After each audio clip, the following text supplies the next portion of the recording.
Israel launched a series of coordinated airstrikes against Iran, targeting nuclear facilities, missile defense systems, and military command centers in Tehran and surrounding areas. Prime Minister Netanyahu said the operation aims to reshape the strategic balance in the Middle East and dismantle Iran's nuclear capabilities. This marks the fourth consecutive day of strikes, significantly escalating tensions and raising fears of a full-scale regional war. Iran responded with hundreds of missiles and armed drones targeting Israel, describing the actions as a justified defense of its sovereignty. Iranian officials also demanded that Israel halt its air campaign before returning to nuclear negotiations with Western powers. Mediators from regional countries, including Saudi Arabia, Oman, and Qatar, are urging both Iran and Israel to pause military actions and resume diplomacy. Former U.S. President Trump left the G7 summit early, emphasizing strong support for Israel and warning Tehran residents to evacuate immediately.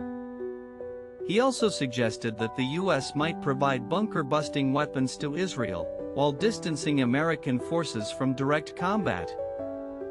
American intelligence agencies confirmed they are supplying data and logistical assistance to Israel in alignment with its defensive operations. In response to escalating violence, the U.S. redeployed naval and missile defense systems to safeguard its military personnel in the region. Global energy markets experienced volatility, with oil prices spiking and futures fluctuating amid heightened concerns about Gulf instability. Netanyahu affirmed that Israel would maintain its strike campaign until Iran's nuclear, missile, and drone capabilities are fully neutralized. Critics within the international community raised alarm over civilian harm, citing reports of strikes affecting non-combatant facilities and media centers. Humanitarian organizations voiced concern over increasing civilian suffering in both Iran and Gaza, calling for more restraint from all parties. Some analysts say the operation signals a move toward regime change in Tehran, beyond merely degrading nuclear assets.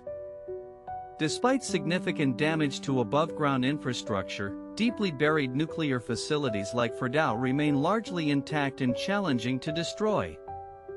Experts warn Iran's subterranean complexes will require more powerful weaponry or a diplomatic resolution to neutralize permanently.